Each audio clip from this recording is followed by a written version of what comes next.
Everyone.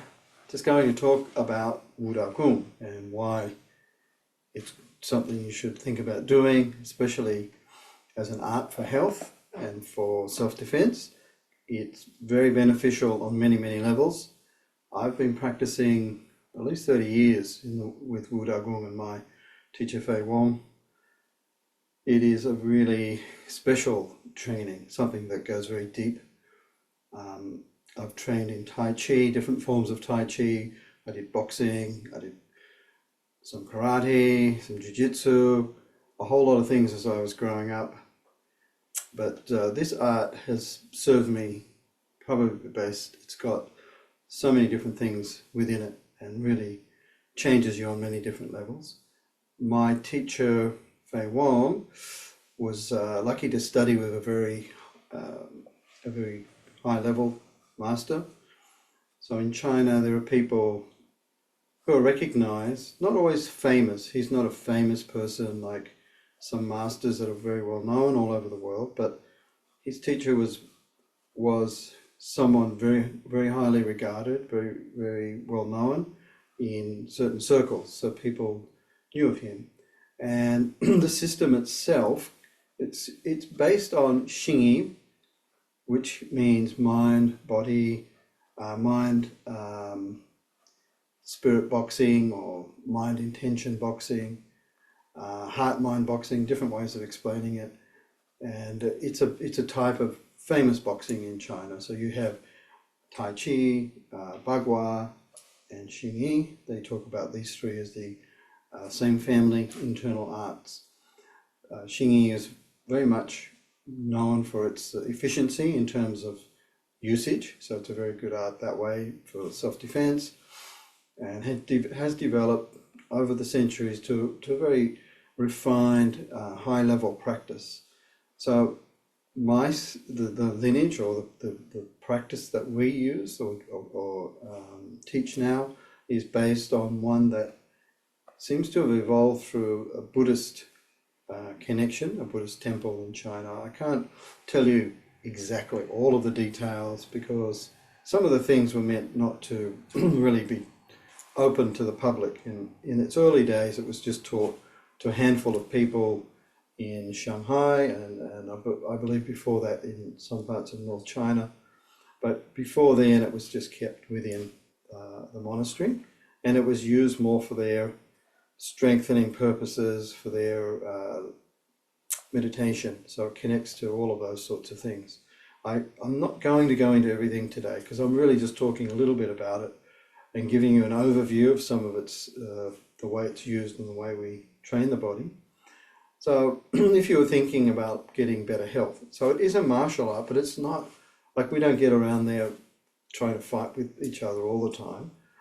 When I did boxing and I did some of the different martial arts over the years, of course, there was always a lot of sparring and contact, and that was good. It was useful.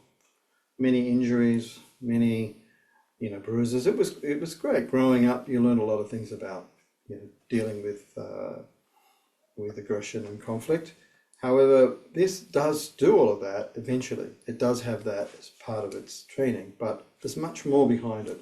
So as you're developing the different, strengthening the body, changing the body, you start to realize, first of all, is how much weakness the body has, how many problems.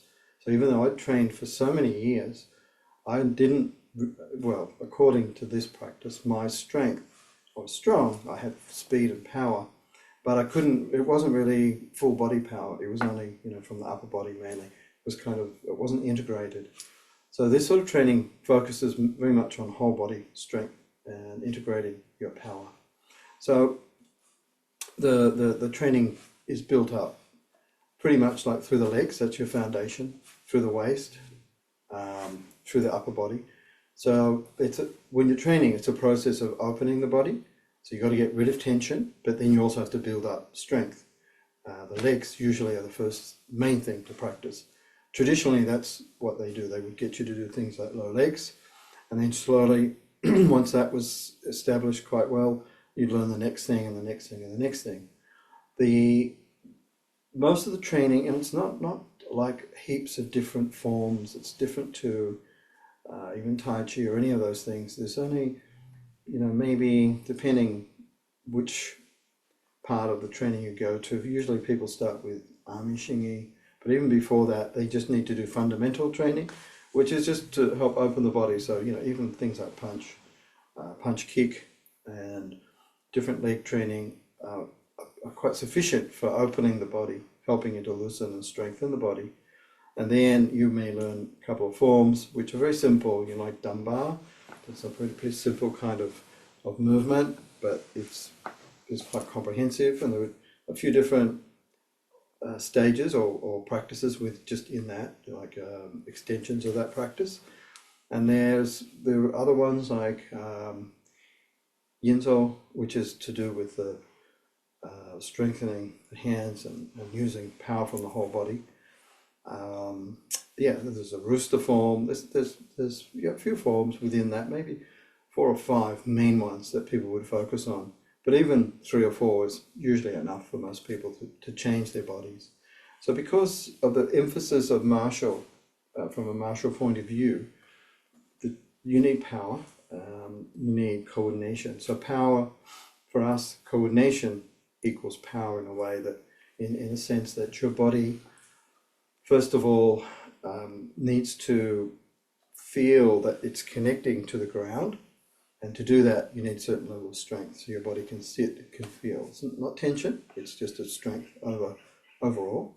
Then, when you're moving your body, things like punch are used to help convey the principles. So the principles of using the whole body, so the waist, the legs, the waist, upper torso, the spine, which is really important. And the arms are just, conveying the power. So there's not like a lot of tension in the shoulders or arms. So eventually, your force should be released in a relaxed way. So it's more like a wave through the body. So that is a part of the training you're developing. But all the training, all the strength comes, from the roots up. So the habit for most of us is to be upper body. We may use the legs, but we usually break the flow of force, the connection of force from the ground with our upper body by being tense. So there's a lack of coordination, there's a lack of harmony with the upper and lower body.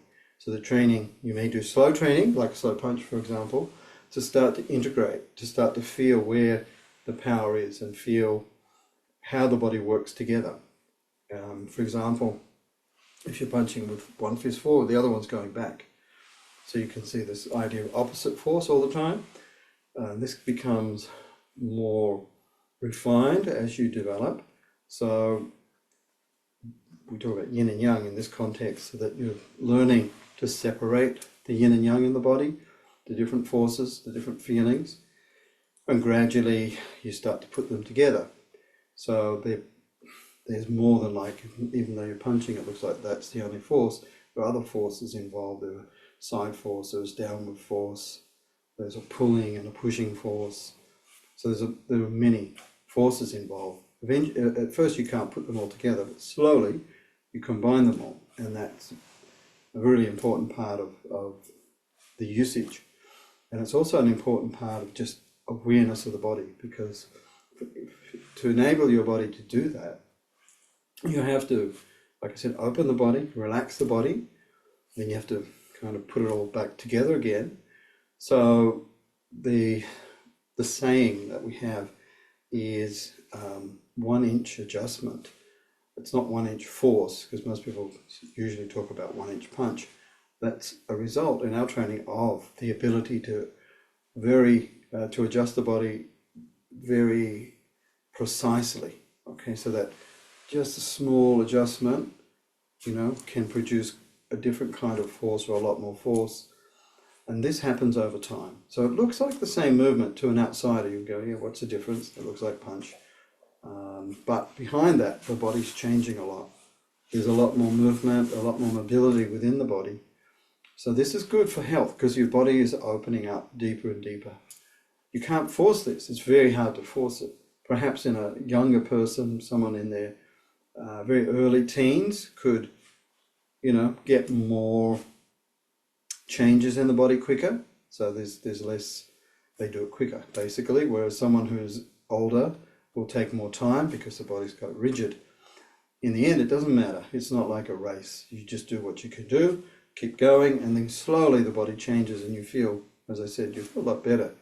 I'm 65 and I'm still changing through the practice. I'm really happy about that it's not something you just get stuck on. And there's a group of people who've been training with my teacher for definitely 20 to, well, me in particular, 30 years, and a few others who are around that time as well.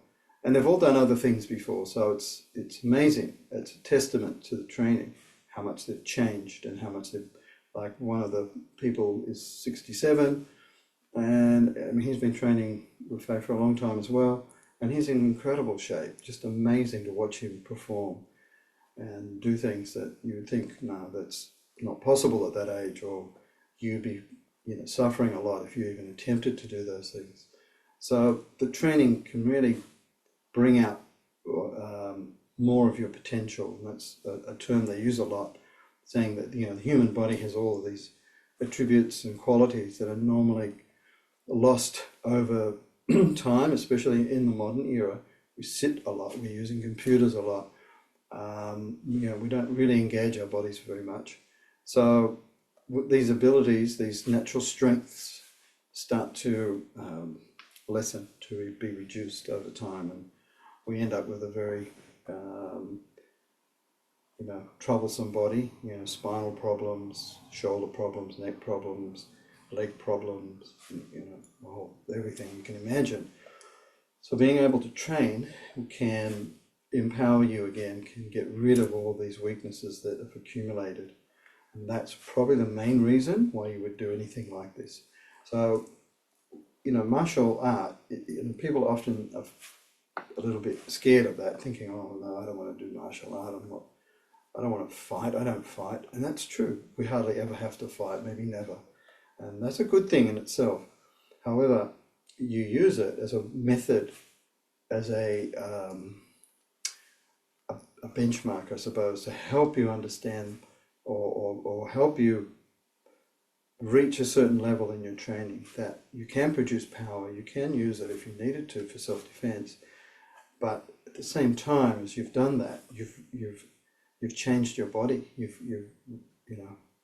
completely changed it and strengthened it, and your awareness, your understanding of health is enhanced.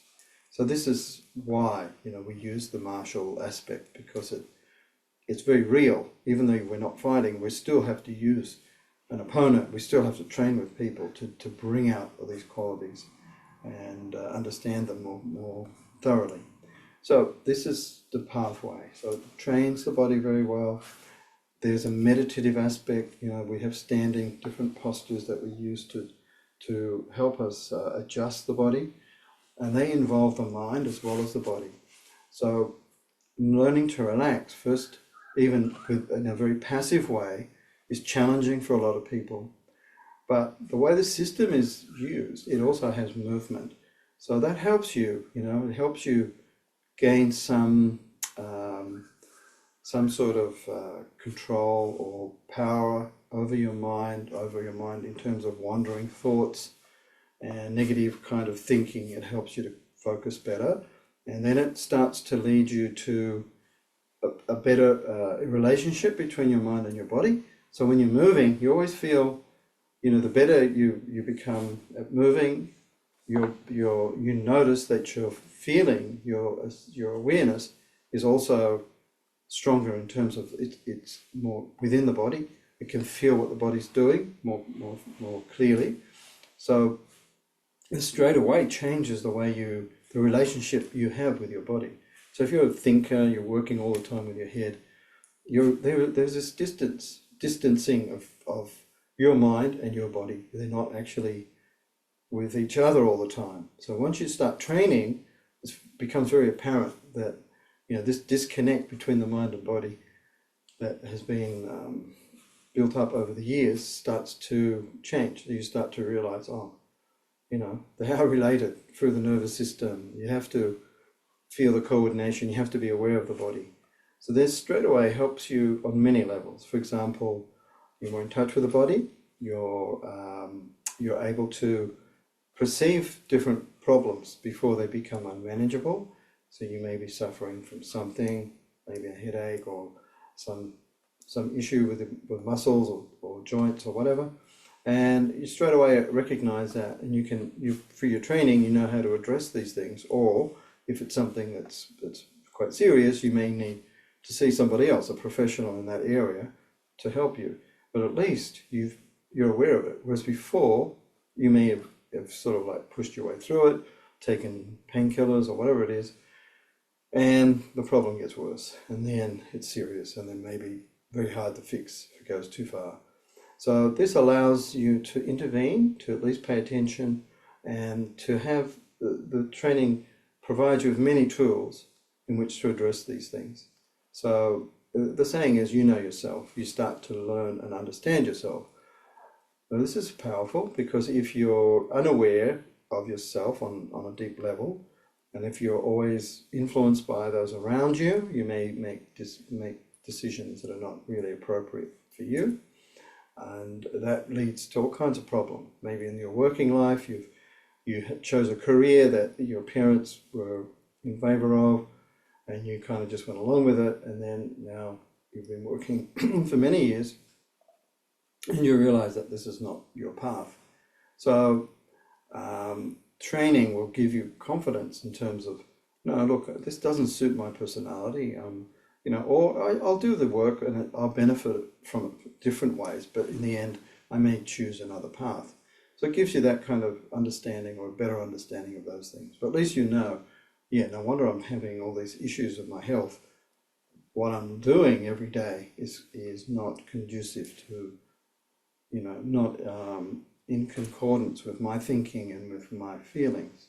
So it gives you a better insight and more clarity around yourself, who you are as a person. So these are some of the things that are really useful for people who do the training. So I mentioned, the calming effect, doing different things, the relaxation effect. So the people who have been training for a number of years, they really changed a lot, and they love the training. Even though it's simple, they feel more and more and more, and it changes them deeper and deeper. And I don't,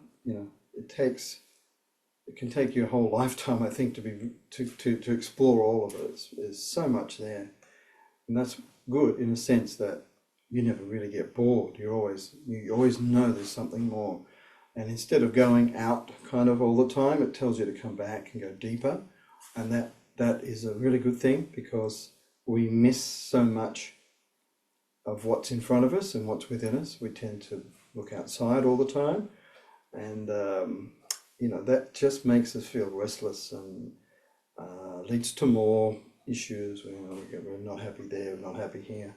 And eventually, if we keep inside, and that part of us is stronger and more clear, we're okay. We can deal with those things if we're not perfect in terms of our life or what's around us. We still feel we have a strong inner life and a strong spirit internally.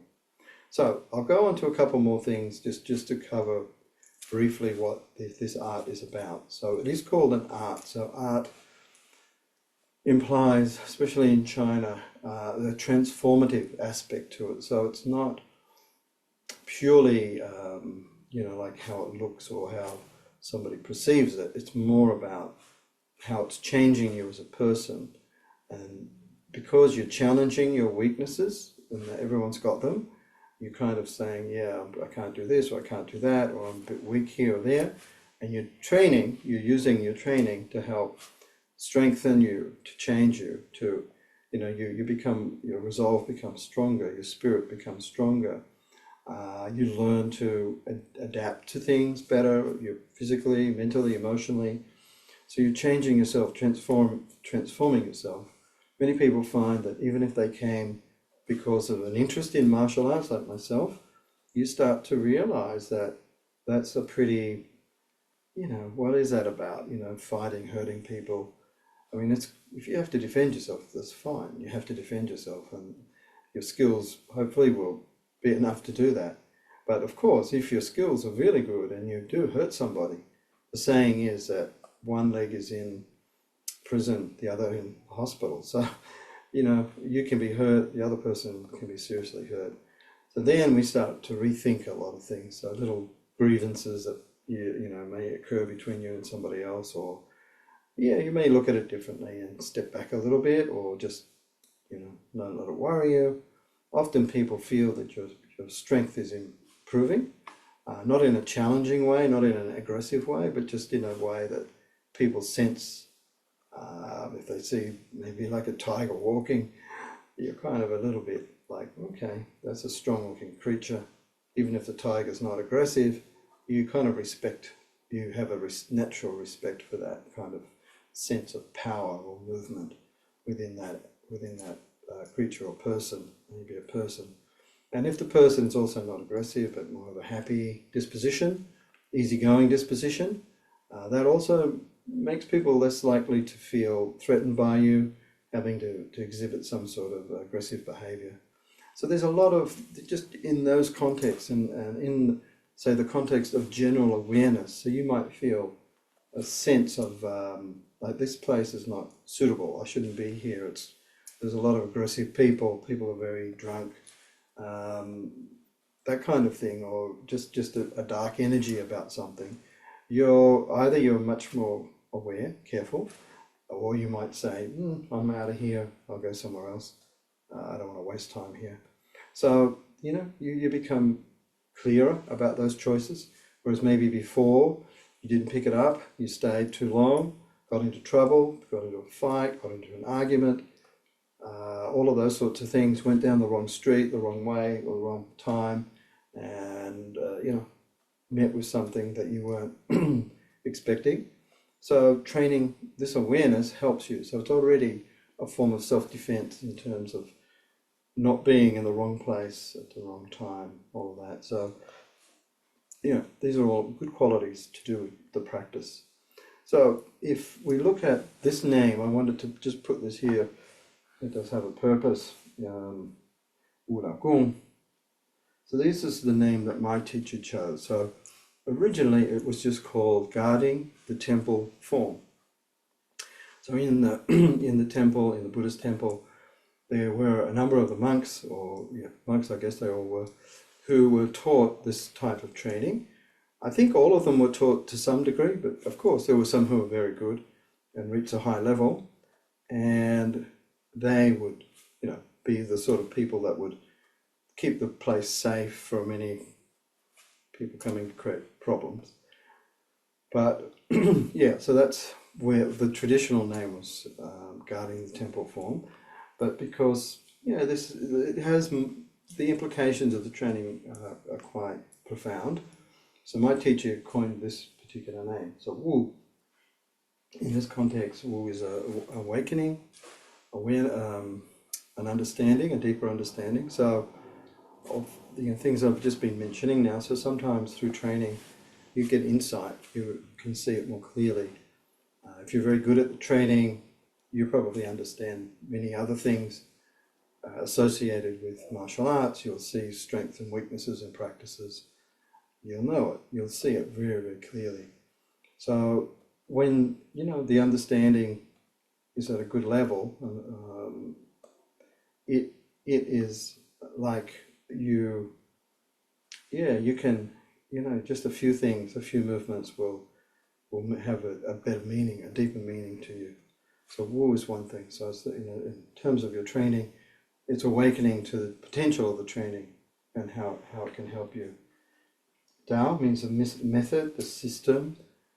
People talk about Dao in terms of philosophy and following nature, following the universe in a sense. So this idea of Dao in our training at first is, of course, to achieve perhaps those transcendent levels.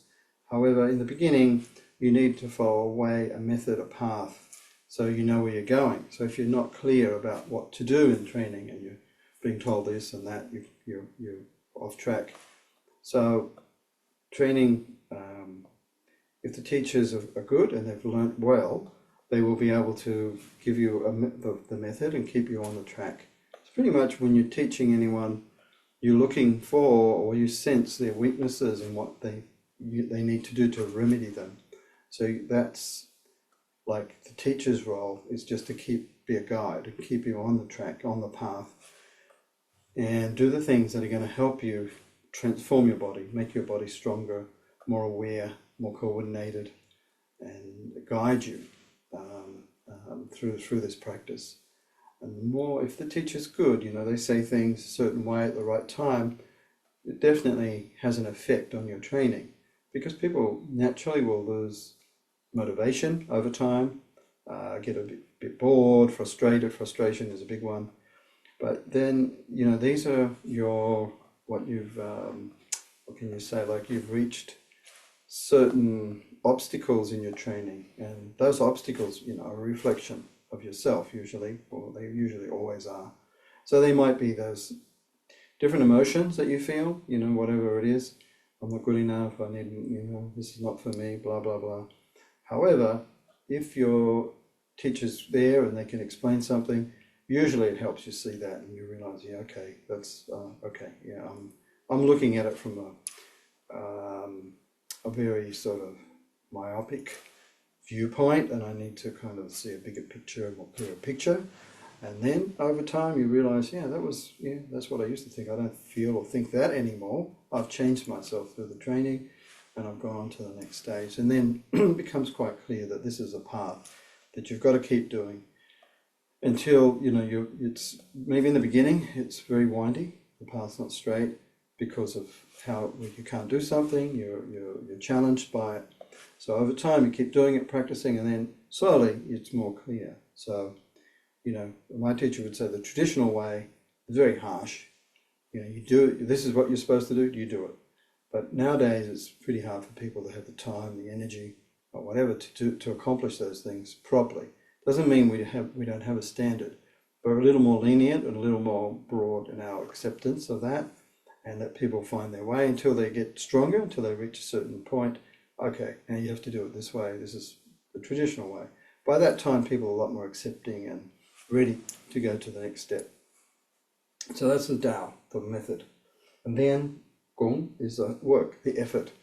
So, you can have everything, the teacher, you can have the method, but if you're not willing to do the work or put in the time and the effort, not much is going to happen. Not in this context anyway. It's not something you can just magically arrive at. You need time. So these methods are more than just, like I said, martial. They go way beyond that, and they change you as a person. So all those obstacles I mentioned will be things that psychologically or physically or mentally you've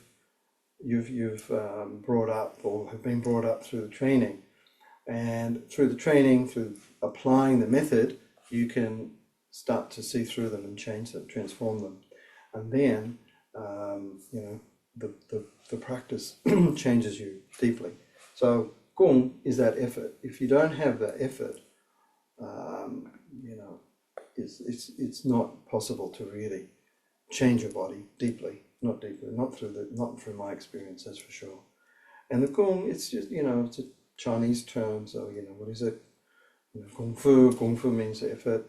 And over time, if you get the Kung Fu, it's with you. It's you. You are the Kung Fu. And then it means it's transformed you. So there are many other ways, of course. There are many other practices that people do, whether it's through meditation, through practicing sadhana, all those sorts of things help us. They're methods again, and they're just slightly different. This one is about mind, body, and spirit. Okay, so Jing, Ji, Sen. This is a Chinese way or Taoist way of explaining certain things. So the essential energy, Jing, is what you're born with, and it needs to be cultivated, it needs to be refined, it needs to be built up in the body. So through life, we deplete this energy, and through training, through the right practices, we can nourish and improve this energy, replenish it. So that's many of the things you learn. It's all about that. Until the energy reaches a certain point or a certain level, it's very hard to go to the next stage of learning. So if you're weak, a little bit unwell, maybe if there's some health issues, you've got to address them. You've got to eventually find ways to address them.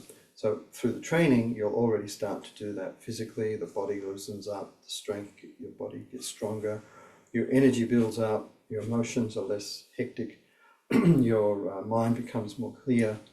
So they're all really good qualities that we need. So if we're already training those things to a certain level over time, and the energy's built up, you'll feel different. You'll feel, you have a completely different attitude to your life. So this is the fundamental part of training the Jing. So the leg strength influences that as well. The training of the waist, and as I said, the mind part are all foundational aspects of building Jing. Once we have the Jing, the Qi, this is the energy that as the body gets stronger, the Qi gets stronger. So the Qi will naturally manifest more, and it needs to move through the body, so the body has to open. So the fundamental training, basic training helps all of that. So as it builds up, usually we talk about Dantian, this area, and the Qi becomes very substantial over time. So you can feel it. You can feel Dantian. You can feel it in your hands. You can feel it through your body. People have different experiences. It just depends on quality of the Qi, the health of you, and how you train. We don't tend to focus on that too much. We don't try and categorize it in any particular way. There's some general things that happen, and we can explain that. But over time, the energy's full. It'll start to move, and it'll affect your body and your mind and everything else. So the spirit then is the last thing I mentioned. Jing Qi Sun, spirit, is about that, the foundation being built, and those two, the first two, Jing Qi getting stronger, and the spirit then tends to manifest more. It tends to be enlivened. So the spirit here is kind of that. It's not something you can touch exactly, but it's something you can see in terms of the person, the personality, and a change in the person. You notice, they look brighter, they look stronger, they look happier, healthier. You can see it often. They'll say, you can see it in their eyes, and in their mind as well. Their intellect, the way they look at things and think about things or feel about things, starts to change. They're more spirited. That's in our Western culture, we would say things like that. Oh, that person looks spirited, or they played in a spirited way, or that animal, the horse, looks very spirited. So we have this meaning also in our culture. So it's a result of all those things, So you're strong, you're healthy, you're happy, good sense of well-being. So the whole personality and person is being transformed. So that's the way, Jing Qi Sun, you're training on that level. And that's why, when you start practicing, you do feel so much better, so different. Like I said, I'm 65, and I feel in so many ways younger than I was, I think, when I was 30 or 40. It's hard to say, how can that be? How is that possible? But the training does make such a difference. And from my observation of all the people who've been training, they all look quite spirited. I mean, they're not aggressive. We don't emphasize that aspect at all. I mean, Fei, my teacher, well, I can talk about him as well, but definitely whenever, if he talks about his teachers, he said, one look from them is enough to give you a nightmare. So they have this incredible power that can deter people if they wanted to use it that way. So there is a great internal strength. But generally, on a daily basis, Fei said he never saw his teacher upset or complaining. And the same with a monk that was training with them. There was one of the teacher's friends who was a monk. And they were always happy-go-lucky, easy in that respect, easy to be with, and make you laugh. And my teacher's the same, to be honest. Anytime he's teaching, he's always laughing. You can hear him from a long way away. And it's just his way. I don't think I've ever seen him different, unless he's doing something to show you, to demonstrate, and he's quite intense, and you can feel the energy and his spirit. Straight away his body changes. So these are qualities, and I can only say, Wu Dao Gong, this kind of thing, it is an internal martial art, but as I said, don't be Don't be confused or deterred by the thinking, the thought, oh, it's a martial art, I don't want to fight. If you look at our students, they're very peaceful people. They're not there because of that. We tend to attract those people generally. So I would highly recommend this sort of training. And we have classes where there's online classes as well, or courses. So you can have a look at that. But it's good if you're able to come and join us for a lesson or two, and just make an assessment based on that. I think that's the best way to do it. Thanks very much for your attention, everybody.